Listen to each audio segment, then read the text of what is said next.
ఏబు గ్రంథం 8వ అధ్యాయము 5, 6, 7 వచనాలు.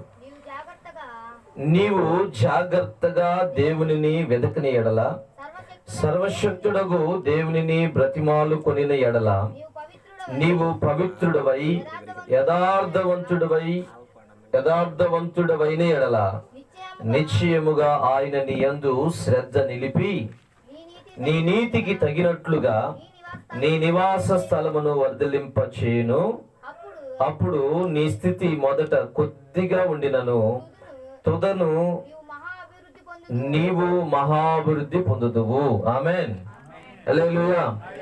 ఈరోజు మన వర్తమానం ఏంటంటే, మనము మహాభివృద్ధిలోకి వెళ్ళాలి. దేంట్లోకి వెళ్ళాలండి? ఆశీర్వాదములోనికి, అభివృద్ధిలోనికి మనం వెళ్ళాలి. ఈ కూడికలు ఏం కూడికలు? ఆశీర్వాదపు కూడికలు. సంఘం ఆశీర్వదించబడాలి, కుటుంబాలు ఆశీర్వదించబడాలి. సంఘము, కుటుంబాలు ఆశీర్వదించబడాలి అంటే ప్రతి ఒక్కరూ వ్యక్తిగతంగా ఆశీర్వదించబడాలి. మనం ఆశీర్వదించబడి మనం మారితేనే మన కుటుంబం మారుతుంది. మన కుటుంబం మారితేనే మన సంఘం మారుతుంది. మన సంఘం మారితేనే మన సమాజం ఆశీర్వాదంలోకి వస్తుంది. మార్పు ఎక్కడి నుంచి ప్రారంభించబడాలి అని అంటే మన దగ్గర నుంచి ప్రారంభించబడాలి. చాలాసార్లు మనం ఏం చేస్తామంటే, మార్పు అక్కడ వెతుకుతాం కానీ అక్కడ జరగదు. మార్పు ఎక్కడ వెతుకుతాం? సమాజంలో మార్పు రావాలనుకుంటాం, సంఘంలో మార్పు రావాలనుకుంటాం. కానీ ఎక్కడ మార్పు రావాలంటే ప్రతి విశ్వాసి హృదయంలోనే మార్పు రావాలి. ప్రతి సేవకుడి హృదయంలోనే మార్పు రావాలి. ప్రతి యాజకురాలి యొక్క హృదయంలోనే ఏమి రావాలి చెప్పండి? మార్పు రావాలి. అప్పుడు ఆశీర్వాదము తనంతట అదే వస్తుంది. ఇక్కడ ఆశీర్వాదానికి కలిగిన 4 మెట్లు, 4 steps ఫర్ ద బ్లెస్సింగ్స్. 4 సూత్రాలు ఉన్నాయండి. 4 సూత్రాలు. ఆ 4 సూత్రాలను ఈరోజు చెప్పుకుంటాం. 1వ సూత్రం ఏంటంటే 5వ వచనంలో ఉంది. ఒకసారి చదవండి. 5వ వచనంలో మొదటి సూత్రం చెప్తున్నాను, మీరు జాగ్రత్తగా దేవునిని వెదకాలి. చెప్పండి, మొదటి సూత్రం ఏంటి? మనము దేవునిని జాగ్రత్తగా వెదకాలి. రెండవ సూత్రం సర్వశక్తుడగు దేవునిని బ్రతిములాడుకోవాలి. రెండవ సూత్రం ఏంటి? బ్రతిములాడుకునే అనుభవం మనకు ఉండాలి. మూడవ సూత్రం ఏంటో తెలుసా? నీవు పవిత్రుడువై పవిత్ర జీవితాన్ని జీవించాలి. 4వ సూత్రం ఏంటో తెలుసా? యథార్థముగా నువ్వు బ్రతకాలి. ఈ 4 సూత్రాలు ఏంటి చెప్పండి. ఒకటి మీరు చెప్పాలి. మీరు చెప్పాలి నాకు. మీరు జాగ్రత్తగా ఏం చేయాలి? దేవుడిని వెదకాలి. 1వ సూత్రం. 2వ సూత్రం ఏంటి? సర్వశక్తుడకు దేవునిని మనము బ్రతిమలాడుకోవాలి. 3వది ఏంటి? పవిత్రమైన జీవితాన్ని జీవించాలి. 4వది ఏంటి? యథార్థవంతులంగా మనం బ్రతకాలి. ఈ 4 స్టెప్స్, 4 మెట్లు మన జీవితాలలో ఎక్కగలిగామంటే దేవుడు అంటాడు, ఆయన నీ యందు శ్రద్ధ నిలుపుతాడంట. ఏం చేస్తాడు? మనల్ని ఆయన శ్రద్ధగా గమనించి మన యందు శ్రద్ధ నిలుపుతాడంట. మన యందు శ్రద్ధ నిలపటమే కాదు, మన నీతికి తగినట్లుగా మన నివాస స్థలాలు ఏమవుతాయి? వర్ధిల్లుతాయి. అంతటితో ఆగదు. మొదట నువ్వు కొంచెంగా ఉన్నా తుదకు నువ్వు మహాభివృద్ధిలోకి వస్తావు. ఒకసారి చెప్పట్లు కూడా దేవుని నామాన్ని మహిమపరచండి. హల్లెలూయా, హల్లెలూయా. మనం గనుక ఒక 4 కార్యాలను మనము మనసులో పెట్టుకొని బ్రతకగలిగితే దేవుడు మన యందు దృష్టి నిలుపుతాడు. మన నీతికి తగినట్లుగా మన నివాస స్థలాలను వర్ధిల్లింపజేస్తాడు. అంతేకాదు, మనం కొంచెంగా ఉన్న తుదకు మహాభివృద్ధిలోకి వస్తాం. మనం అట్లాగే ఉన్నాం, కొంచెంతోనే బ్రతకం. మరి ఈ 4 మెట్లు మనం ఎక్కాలి. ఎలా ఎక్కాలి? మనం ఆలోచన చేయాలి. దేవుణ్ణి జాగ్రత్తగా వెదకాలంట. ఎలా వెదకాలి? ఒక 4 గుడ్డోళ్ళు ఏం చేయాలనుకున్నారంటే ఏనుగుని చూడాలనుకున్నారు. గుడ్డోళ్ళకి కళ్ళు ఉంటాయమ్మా? ఉండవు కదా. కాకపోతే చూడాలన్న ఆశ ఉంది. మావిటివాడు ఆ ఏనుగును తోనుకొని వెళ్తా ఉంటే మావిటివాడు అన్నాడు, అయ్యా మేము గుడ్డోళ్ళమే, ఏనుగును గురించి మేము పరిశోధించాలనుకుంటున్నాం, చూడాలనుకుంటున్నాం, కాబట్టి దానిని మేము తవిడి చూసి అది ఏ విధంగా ఉందో కనుగొంటామని చెప్పేసి ఆలోచన చేశారట.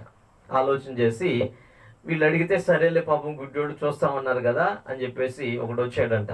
ఒకడు వచ్చి ఏనుగుని తడివి చూశాడంట. ఏం దొరికిందంటే పొట్ట దొరికింది. పొట్ట దొరికితే తవిడి చూశాడు. తవిడి చూసి ఏమన్నాడు, అరే ఏనుగంటే ఏమి లేదురా బండరాయిరా అన్నాడు. ఏమన్నాడు, ఏనుగంటే ఒక బండరాయిరా అని చెప్పాడంట. సరే రెండో వాడు వెళ్ళి నేను బాగా చూస్తానని చెప్పేసి రెండో వాడు వెళ్ళి ఏం చేశాడంటే కాళ్ళను పట్టుకున్నాడంట. ఏం పట్టుకున్నాడు, కాళ్ళను పట్టుకొని నీ ముఖం ఏనుగంటే బండరాయి కాదు అది ఇనప స్తంభం రా అన్నాడంట. ఇంకా మూడో వాడు వచ్చి ఏం చేశాడంటే చెవులు పట్టుకున్నాడంట. చెవులు పట్టుకొని నీ ముఖం బండరాయి కాదు ఇనప స్తంభం కాదు బియ్యం జరుపుకుంటామే చేట రా అన్నాడంట. ఏమన్నాడు, చేట. నాలుగో వాడు వచ్చి ఏం చేశాడంటే తోకను పట్టుకున్నాడంట. తోకను పట్టుకొని నీ ముఖం ఆడు చెప్పింది కరెక్ట్ కాదు, ఈడు చెప్పింది కరెక్ట్ కాదు, ఈడు చెప్పింది కరెక్ట్ కాదు, నేను కరెక్ట్గా చెబుతాను, బావిలో నీళ్లు తోడుకుంటాడే శాంతాడు లాంటిదిరా ఏనుగంటే అని అన్నాడంట. ఇంతకీ ఏనుగంటే ఏంటి? మనం దేవునిని ఏ విధంగా అర్థం చేసుకుంటాం? ఈ రోజుల్లో చాలా మంది లోకంలో దేవుడంటే ఆ చెట్టు, దేవుడంటే ఈ పుట్ట, దేవుడంటే ఇది, దేవుడంటే అది అని అందరూ మతం ముసుగులో, మనుషులు మతం ముసుగులో వారికి నచ్చిన మార్గాల గుండా వెళుతూ అసలైన దేవుణ్ణి కలుసుకోకుండా ఏదో కొద్దిగా అర్థం చేసుకొని ఇదే దేవుడు రా బాబు అని చెప్పేసి అనుకుంటా ఉంటున్నారు.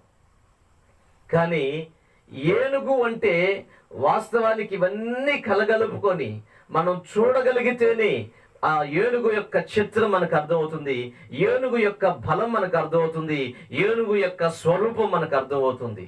అలాగే దేవుడు అని మనకు తెలుసుకోవాలంటే ఇదిగో బైబిల్లో ఉన్న సత్యాలను మనం అర్థం చేసుకుంటేనే దేవుని యొక్క లక్షణాలు, దేవుని యొక్క కృప, దేవుని యొక్క దైవత్వం మనకు అర్థమవుతుంది. మనం దేవుణ్ణి జాగ్రత్తగా వెతకాలి. ఎలా వెతకాలి అని అంటే ఆయన వాక్యములో ఏమై ఉన్నాడో మనం వెతకాలి. హల్లెలూయా.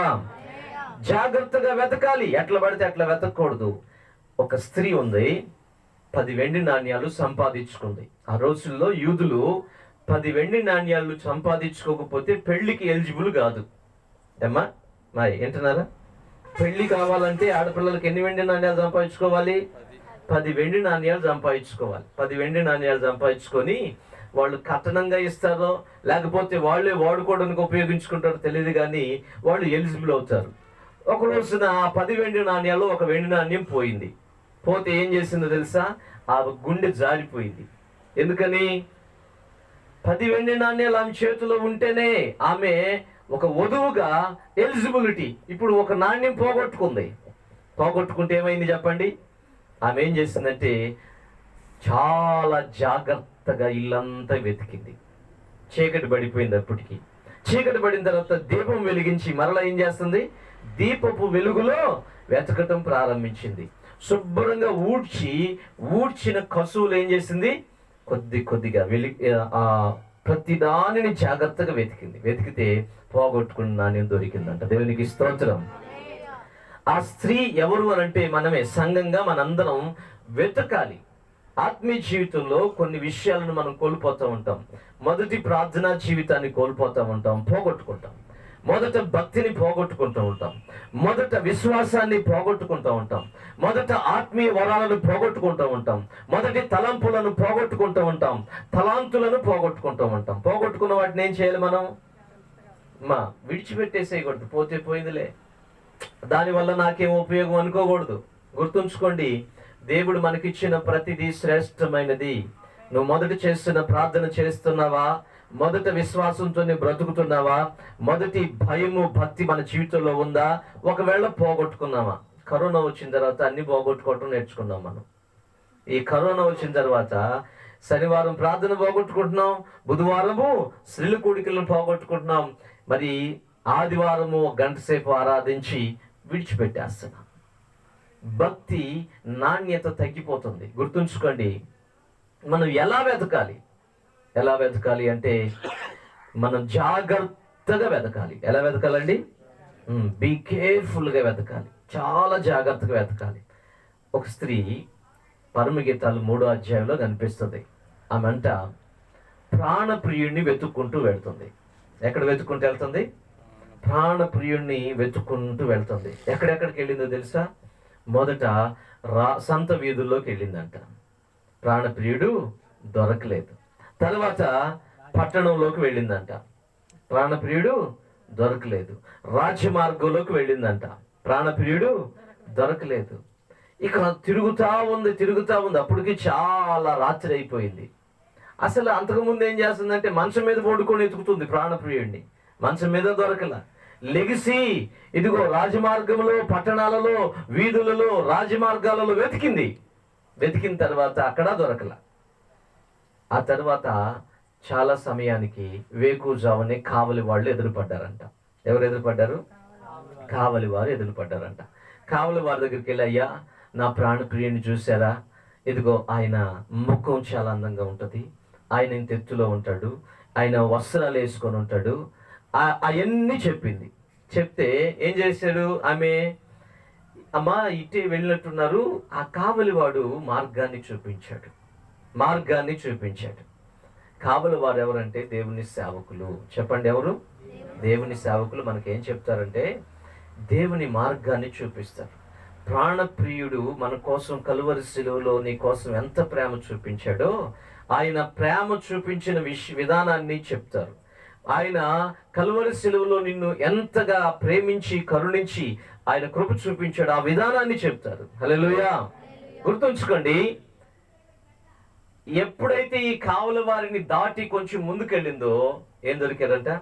ప్రాణప్రియుడు కనిపించాడంట. హల్లెలూయా. ఒకసారి చెప్పండి కూడా దేవుని నామమున మహిమపరచండి. హల్లెలూయా. మనం జాగ్రత్తగా వెతకటం నేర్చుకోవాలి. అమ్మా ప్రాణప్రియుణ్ణి వెతకాలి. హల్లెలూయా. ఒకటి. రెండవది ఏం వెతకాలి అనంటే వాక్యములో నుండి మత్తయి సువార్త 6వ అధ్యాయము 33వ వచనాన్ని చదువుదాం. మత్తయి సువార్త 6వ అధ్యాయం 33వ వచనం. మత్తయి సువార్త 6వ అధ్యాయము 33వ వచనం చదవండి ఒకసారి ఒకళ్ళు. కాబట్టి మీరు మొదట ఏం చేస్తారంటే ఆయన రాజ్యమును నీతిని మొదట వెతకండి, అప్పుడు అవన్నీ మీకు అనుగ్రహించబడతాయి. ఆమేన్. హల్లెలూయా. తీసారా? మనం దేనిని వెతకాలి? మొట్టమొదట ఆయన నీతిని, ఆయన రాజ్యాన్ని. అమ్మ చెప్పాలి. ఏం వెతకాలి మనం? యేసయ్య నీతిని, యేసయ్య రాజ్యాన్ని వెతకాలి. ఆయన నీతిని వెతికినప్పుడు, ఆయన రాజ్యాన్ని వెతికినప్పుడు అవన్నీ మనకు అనుగ్రహించబడతాయి అంట. యేసయ్యలో ఏమన్నీ అనుగ్రహించబడతాయి అంటే ఏవో ముందు చెప్పాడు, అవన్నీ చదివితే కానీ మనకు అర్థం కాదు. హల్లెలూయా. 19వ వచనం చదవండి. 19వ వచనం చదివితే అక్కడ అంటాడు, భూమి మీద మీరు ధనాన్ని కూర్చుకోవద్దు, చిమ్మట పడుతుంది, తుప్పు తినివేస్తుంది, దొంగలు కన్నం వేసి దొంగిలిస్తారు. పరలోకమందు మీ కొరకు అమ్మా ధనాన్ని ఏమి అనుగ్రహిస్తాడు అని అంటే మీకు ధనాన్ని ఇస్తాడు. చెప్పండి ఒకటి. ఫైనాన్స్. ఏం చెప్పండి? ఫైనాన్స్ అంటే మీకు ధనాన్ని దేవుడు అనుగ్రహించాలని ఆశపడుతున్నాడు. మొదట ఆయన నీతిని, ఆయన రాజ్యాన్ని అనుగ్రహిస్తే మీ ధనము భూలోకంలో కాదు, ఎక్కడ? పరలోకంలో ధనం. హల్లెలూయా. భూలోకంలో ధనం ఏమన్నా పాడైపోతుందంట, పరలోకంలో ధనము పాడవుతుంది. అమ్మా ఎక్కడ ధనం కావాలి మనకు చెప్పండి? పరలోక ధనం కావాలా, భూలోక ధనం కావాలా? పరలోక ధనం కావాలంటే భూలోకంలో మనం దేవుని సేవ కోసం మన ధనాన్ని ఖర్చు పెట్టేటట్లుగా ఉండాలి. గుర్తుంచుకోండి, పరలోకంలో మనకు ధనాన్ని సమకూర్చబడాలంటే భూలోకంలో మనము ఏం చేయాలి? దేవుని రాజ్యం కొరకు, దేవుని సువార్త కొరకు, దేవుని సంఘం కొరకు మన ధనాన్ని, మన గుప్పిలిని విప్పాలి. ఆ ధనం అంట ఎక్కడ చేర్చబడుతుంది? మీరు ధనం ఎట్ట ఇయ్యాలో చెప్తాను వినండి చాలా జాగ్రత్తగా. చాలా మందికి తెలియదు. ఏం చేస్తారంటే, అయ్యగారు నేను మీటింగ్కి ఒక 25,000 ఇస్తాను, నా పేరు మైకులో చదవాలంటారు. ఏం చదవాలంటారు? మైకులో చదవాలంటారు. అలా ఇచ్చారంటే మీ ధనం పరలోకంలో ధనంగా నిలబడదు. గుర్తుపెట్టుకోండి. రహస్యమందు చూచు మీ తండ్రి మీకు ప్రతిఫలం ఇవ్వాలంటే ఏం చేయాలి? మీరిచ్చే ఈ 25,000 అనుకోండి, ఎడం చేయి కూడా తెలియకూడదంట. కుడి చేతికితో ఇచ్చేది ఎడం చేతికి కూడా పరలోకంలో ఉండాలంటే. మా ఊర్లో పెద్ద చర్చి ఉంది. ఆదివారం సాయంకాలం ఆదివారం ప్రార్థన అయిపోయిన తర్వాత వాళ్ళు పేర్లలో ఎవరెవరు ఎంత ఇచ్చారో చదవలేదంటే ఏం చేస్తారు తెలుసా? పాస్టర్ గారిని, ఈ పాస్టర్ గారికి చాలా గేర్ ఎక్కువైంది, ఈయన ట్రాన్స్ఫర్ పెట్టేయండి అంటారు. ఎందుకని? పలానా మార్తమ్మ 500 ఇచ్చింది, మరియమ్మ 400 ఇచ్చింది అని చెప్పాలి. పలానా ఆయన 1000 రూపాయలు ఇచ్చాడని చెప్పగానే ఆయన కాలర్ పైకి లేచింది అనమాట. కాలర్ పైకి లేచింది. నేనంటే అందరికంటే ఎక్కువ ఇచ్చాను తెలుసా అని అంటాడు. యేసు ప్రభు అంటాడు, మా 2 కాసులు వేసింది ముసలావిడ. 2 కాసులు. విధవరాలు, పేద విధవరాలు. విచిత్రం ఏంటో తెలుసా? ఆమె దగ్గర ఉన్నాయి అవి. చాలా మంది చాలా చాలా డబ్బులు వేశారు. కానీ యేసు ప్రభు ఏం చూశాడు తెలుసా? మనం ఏం చూస్తామంటే మనం ఇచ్చేయి చూస్తాం, కానీ దేవుడు ఏం చేస్తాడు తెలుసా? నువ్వు ఉంచుకున్నది చూస్తాడు. ఏం చేస్తాడు? మనం ఎక్కువ ఉంచుకొని తక్కువ ఎత్తే ఏం చేస్తాడు దేవుడు? ఈమె ఇంతే ప్రేమిస్తుందని అనుకుంటాడు. కానీ మనము ఎక్కువ వేసి తక్కువ ఉంచుకుంటే ఏం చేస్తాడు తెలుసా? నిజంగా నన్ను ప్రేమించింది అనుకుంటాడు. హల్లెలూయా. అక్కడ ఉన్న వాళ్ళందరితో చెప్తాడు, ఈ స్త్రీ అందరికంటే ఎక్కువగా ఇచ్చింది. వాళ్ళందరికీ బాధ అనిపించింది. ఏంటి, మేము చాలా చాలా వేసాం కదా, ఆమె 2 వేసింది, 2 కాసులేగా వేసింది అని అనుకుంటే అక్కడ అంటాడు యేసయ్య, ఆమెకు కలిగినది మొత్తం ఇచ్చేసింది. దేవునికి స్తోత్రం. పరలోకంలో ధనవంతులు అవ్వాలంటే అలాంటి వారుగా మనం మార్చబడాలి. ఆమేన్. మీకు చరిత్రలో ఒక సంగతి చెప్తాను. తోమా అనే దైవ సేవకుడు మన భారతదేశం వచ్చాడు. భారతదేశం వచ్చినప్పుడు గుండా పోరస్ అనే ఒక రాజుగారు, అయ్యా నాకు ఒక ప్యాలెస్ కట్టిస్తావా అని అడిగాడు. ఆయన కూడా కార్పెంటర్ పని. ఆ రోజుల్లో చెక్కతో ఇళ్ళు బాగా చెక్కేవాడు. కడతానయ్యా అని చెప్తే నీకు డబ్బు ఇస్తాను, ఎంత కావాలని అంటే, అయ్యా నాకు ఒక 4-5 కోట్లు కావాలన్నాడు. ఇచ్చాడు. ఇస్తే ఎందుకంటే రాజుగారికి తగినట్లుగా ఉండాలిగా ప్యాలెస్, చాలా ఎక్కువ అమౌంట్. అదేం చేశాడంటే మందిరాలు కట్టేశాడు, సువార్త చెప్పేశాడు, పేదవాళ్ళకు భోజనాలు పెట్టేశాడు, అనేక మందికి ఆహారాన్ని ఇచ్చేసాడు. డబ్బులు అన్నీ అయిపోయినాయి. దేవునికి స్తోత్రం. ఎన్ని రోజులు కావాలి తోమా నీకనంటే, నాకు ఒక 1.5 నెలలు కావాలంటే 1.5 నెలల తర్వాత పిలిపించి అయిపోయిందా ప్యాలెస్ అన్నాడు. ఈ లోపల ఎంక్వైరీ చెప్తే ఏం గట్లా అయినా అయిపోయిందా నీ పని అని అంటే, అయిపోయిందయ్యా, మరి నీకు ప్యాలెస్ నేను ఇక్కడ కట్టలేదు, పరలోకంలో కట్టానని చెప్పాడంట. దేవునికి స్తోత్రం. హల్లెలూయా. ఎక్కడ కట్టాడు? పిచ్చి వేసేలే ఈ వాకు. నేను తెక్కలోని కాదు, నేను ఎవరిని? రాజుని. నువ్వు ఎక్కడో కట్టానని చెప్తే నేను నమ్ముతానా అని చెప్పి పెచ్చకొట్టుడు కొట్టి జైల్లో పెట్టించాడు. రాజుతో పెట్టుకుంటే ఎట్లుండిద్ది అంటారు కదా, రాజుతో పెట్టుకుంటే దెబ్బలకు కొదువు ఉండదంట. బాగా కొట్టి జైల్లో పెట్టాడు. జైల్లో పెడితే వాళ్ళ తమ్ముడు ఒక ఆయన ఉన్నాడు. ఆయన అనుకోకుండా ఆ 2వ రోజు చనిపోయాడు. చనిపోతే ఆయన్ని సమాధి కార్యక్రమాలకు సిద్ధపరుస్తూ ఉన్నాడు. ఈయన ఆత్మ పరలోకం తీసుకెళ్ళిందంట దేవదూత. ఎక్కడ తీసుకెళ్ళింది? పరలోకం తీసుకెళ్ళింది. పరలోకం తీసుకెళ్తే పరలోకంలో చూస్తా ఉన్నాడు. దానికి కొన్ని ఇళ్ళు చూపిస్తారా అని చెప్పేసి ఆ దేవదూత తీసుకెళ్ళి చూపిస్తా ఉంటే, ఈ దేవుడిల్లే తెలుసా? గుండా పోరస్ మీ అన్నయ్య ఇల్లే అని చెప్పి ఇచ్చిందట. దేవునికి స్తోత్రం. హల్లెలూయా. పెద్ద ప్యాలెస్. మా అన్నయ్య ఇంత పెద్ద ఇల్లు ఇక్కడ కట్టాడా అయ్యా ఎట్ట కట్టాడు చెప్పవా అని అడిగిందంట. అని అడిగితే ఏం లేదు, మీ అన్నయ్య డబ్బులు ఇచ్చాడు ప్యాలెస్ కట్టమని, ఆ డబ్బుల్ని సువార్త కొరకు ఖర్చు పెట్టి, ప్రభువా ఈ గుండా ప్యాలెస్కి పరలోక రాజ్యంలో గొప్ప నివాస స్థలం కట్టయ్యా, మీరు చెప్పారు మా యోహాను సువార్త 14వ అధ్యాయంలో, నా తండ్రి ఇంట అనేక నివాసాలు కలవు, లేని ఎడల నేను మీతో చెప్తానని చెప్పారు కదా, ఇదిగో పరలోకములో ఈ బిడ్డ కొరకు నివాస స్థలాలని కడుతున్నందుకు స్తోత్రాలు అని చెప్పేసి రోజు ప్రార్థన చేశాడంట.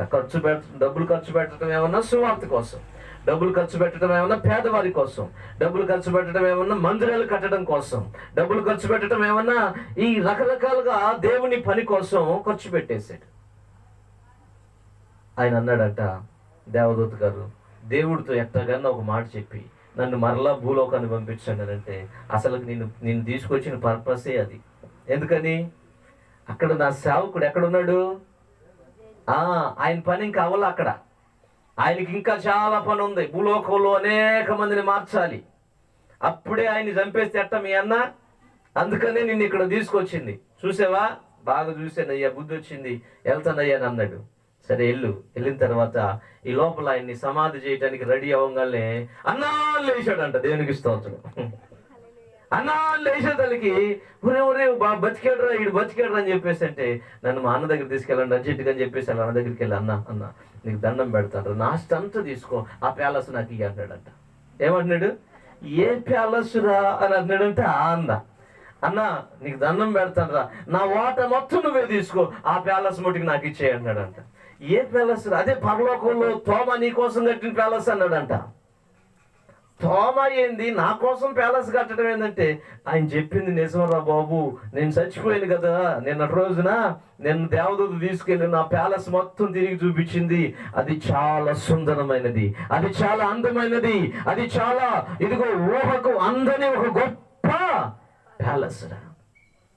అది దేవుడి చేత కట్టబడిన ప్యాలెస్, మనుషుల చేతి పని కాదు అది. అది అంత బంగారంతో పొదగబడింది. హల్లెలూయా. అమ్మ, ఎంతమంది పరలోకంలో ప్యాలెస్లు కట్టుకుంటారో మీ ఇష్టం. భూలోకంలో మీరు ఇవ్వటం నేర్చుకుంటే మీ ధనం ఎక్కడ ఉంటుంది? పరలోకంలో ఉంటుంది. అయితే పాస్టర్ గారు నేను ఇచ్చాను, నువ్వు నా పేరు చెప్పలేదు అనకూడదు. అర్థమవుతుందా? మనం ఇచ్చేది, దేవా ఇది నీకు ఇస్తున్నాను ప్రభువా, ఇది మనుషుల కోసం కాదు నేను ఇస్తుంది. ఎవరికి ఇస్తున్నాను? ఇది మీరు పరలోకంలో ధనం కూర్చుకునే విధానం. మీ ఫైనాన్స్ని దేవుడు దీవిస్తానంటున్నాడు. ఎప్పుడు? మొదట ఆయన నీతిని, ఆయన రాజ్యాన్ని వెతుకుతూ ఉన్నప్పుడు, ఆయన నీతి, ఆయన రాజ్యం ఏం చెప్తుందో తెలుసా? నా కొరకు నీ ధనాన్ని ఖర్చు పెట్టు, నీ కొరకు పరలోకంలో నేను ధనాన్ని సమకూరుస్తానంటుంది. ఆమేన్.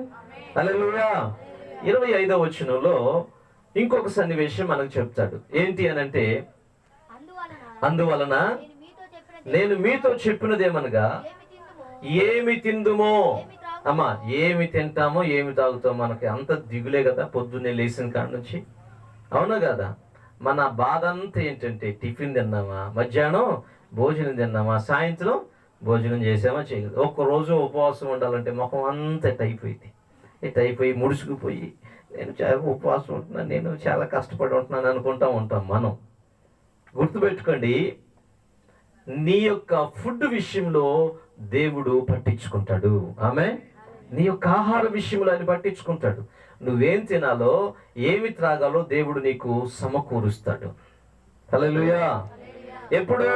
మొదట ఆయన నీతిని, ఆయన రాజ్యాన్ని నువ్వు జాగ్రత్తగా వెతికినప్పుడు. మూడవది, ఆయన నీ యొక్క ఫిట్నెస్. ఎఫ్లు చెప్తున్నా, ఒక 5 ఎఫ్లు చెప్తా, గుర్తుపెట్టుకోండి. సింపుల్గా ఒక 5 ఎఫ్లు చెప్తా తర్వాత, ఒకటి ఫైనాన్స్, రెండోది ఫుడ్, మూడోది ఫిట్నెస్. ఏంటి? మీ దేహాన్ని గురించి మీరు ఆలోచన చేస్తారు. ఆ దేహానికి సంబంధించిన ఆరోగ్యాన్ని నేనే ఇస్తాను. హల్లెలూయా. 4వ ఎఫ్ ఏంటంటే ఫ్యాషన్. మీకు ఏ వస్త్రాలు కావాలో, అయ్యా మాకు వస్త్రాలు లేవే, మా దేహానికి వస్త్రాలు లేవని బాధపడుతూ ఉంటారు కదా. మీ యొక్క వస్త్రాలు ఏం కావాలో, పండగకి ఏ వస్త్రాలు కావాలో, క్రిస్మస్ పండుగకి ఏ వస్త్రాలు కావాలో, ఈస్టర్ పండుగకి ఏ వస్త్రాలు కావాలో, మట్లదారానికి ఏ వస్త్రాలు కావాలో ఆయనే చూసుకుంటాడు. ఎప్పుడు? ఎప్పుడు? మొదట ఆయన నీతిని, ఆయన రాజ్యాన్ని మనము వెతుకుతున్నప్పుడు మన బిడ్డలను పట్టించుకుంటాడు. హల్లెలూయా. ఆ తర్వాత ఇంకొక ఎఫ్ ఏంటో తెలుసా? ఫెయిత్, మన విశ్వాసాన్ని ఆయన అభివృద్ధి చేస్తాడు. ఏం చేస్తాడు? మన విశ్వాసాన్ని ఆయన పట్టించుకుంటాడు. 30వ వచనం చదవండి ఒకసారి. 30వ వచనం. నేడుండి రేపు పొయ్యిలో వేయబడిన దేవుడు ఎలాగో అలంకరించిన ఎడల అల్ప విశ్వాసులారా, మీరు నిశ్చయముగా దేవుడు వస్త్రాలను అన్నపానములు గలవారై, ధనము గలవారై, ఆరోగ్యము గలవారై ఉంటారని మీకు తెలియదా? అలా మీ విశ్వాసాన్ని దేవుడు డెవలప్ చేస్తానంటున్నాడు. హల్లెలూయా. ఎప్పుడు ఆయన నీతిని, ఆయన రాజ్యాన్ని మొదట మనము వెతకాలి, జాగ్రత్తగా వెతకాలి. ఎలా వెతకాలి అంటే దాచబడిన ధనాన్ని వెతికినట్లుగా వెతకాలి. పోగొట్టుకునే నాణ్యం వెతికిన స్త్రీలాగా వెతకాలి. ప్రాణప్రియుడిని పోగొట్టుకుంటే అదిగో మంచం మీద పడుకొని ఆమె నిద్ర పట్టకుండా లేచి సంత వీధుల్లో పరిగెత్తి రాత్రనక పగలనక ఇదిగో కావలి వారి దగ్గర కూర్చొని వెతుకుతుంది. అలాంటి వెతుకులాట మనకు ఉండాలి. ఉపవాస ప్రార్థనలు ఉండాలి, కన్నీటి ప్రార్థనలు ఉండాలి, ఆల్రెడీ ప్రేయర్లు మనకు ఉండాలి. దేవుణ్ణి వెతకాలండి. మనం జాగ్రత్తగా దేవుణ్ణి వెతకటం నేర్చుకుంటే దేవుడు మనల్ని ఆయన మన మీద దృష్టి ఉంచి మన నీతికి తగినట్లుగా ఆయన మన నివాస స్థలాలను ఆశీర్వదిస్తాడు. ఆమేన్. మన యొక్క స్థితి మొదట కొంచెంగా ఉన్న తుదకు మహాభివృద్ధిలోకి తీసుకొని వస్తాడు. జాగ్రత్తగా వెతకాలి. ఏమైందో తెలుసా? గుండా పోరస్కి అప్పుడు బుద్ధి వచ్చి ఏం చేశాడంటే, అయ్యా తప్పు అయిపోయింది, నన్ను క్షమించని చెప్పి జైల్లో నుంచి బయటికి తీసుకొచ్చి వాళ్ళిద్దరూ బాప్తీసం తీసుకున్నారంట. హల్లెలూయా. గుండా పోరస్ అనే రాజు, వాళ్ళ తమ్ముడు. ఇది చరిత్ర సత్యం. అక్కడ నుంచి వాళ్ళు ఏం చెప్పారు తెలుసా? కాళ్ళు కొట్టుకొని, తోమా గారు, నీకు సువార్త కోసం ఎంత డబ్బులు కావాలన్నా ఎవరిని అడగొద్దు, మా దగ్గర నుంచే తీసుకుని వెళ్ళని చెప్పారంట. దేవునికి స్తోత్రం. హల్లెలూయా, హల్లెలూయా. ఎంతో గొప్ప పరిచర్య చేశాడంటే, ఎంతో గొప్ప పరిచర్య చేశాడు. ఈ రోజుల్లో ఇచ్చేవాళ్ళు లేకపోతే దేవుని పరిచర్య ఎంతగా విస్తరించబడదు. మీ అందరు ఇచ్చేవాళ్ళు ఉన్నారు కాబట్టి ఇదిగో ఈ కూచిపూడి ప్రాంతంలో దేవుని పరిచర్య ఆశీర్వదించబడుతుంది. ఆమేన్. హల్లెలూయా. ఇంకా దేవుని కొరకు ఇచ్చి మీరు మీ ధనాన్ని పరలోకంలో సమకూర్చుకొందురుగాక. దేవునిని వెతికేటప్పుడు మనము పోగొట్టుకున్నట్లుగా కనిపిస్తాం. ఎలా కనిపిస్తాం చెప్పండి అమ్మా? వినండి, వినాలి జాగ్రత్తగా. దేవునిని మనము వెతికేటప్పుడు మనం కోల్పోయినట్లు కనిపిస్తాం. మా అమ్మ ఉంది, మా అమ్మ ఒక్కతే రక్షించబడింది. వినండి, మా అమ్మ ఒక్కతే రక్షించబడిన తర్వాత ఆమె ఉదయాన్నే 3ంటికి లేచి ప్రార్థన చేసి ప్రభువా, ఈరోజు నా కుటుంబాన్ని నీ రక్తపు కంచి క్రిందకి అప్పగించుకుంటున్నావు అని చెప్పేసి బాగా ప్రార్థన చేసేది. చాలా పేదవాళ్ళు. మా నాన్న 1వ తరగతి చదివాడు, మా అమ్మ 2వ తరగతి చదివింది. మా నాన్నకంటే ఒకటి ఎక్కువ చదివింది. అలాంటి వాళ్ళు ప్రార్థన చేసి, మా అమ్మ ఎక్కువగా ప్రార్థన చేసి దేవునికి ఇవ్వటం నేర్చుకుంది. ఏం చేయటం నేర్చుకుంది చెప్పండి అమ్మ?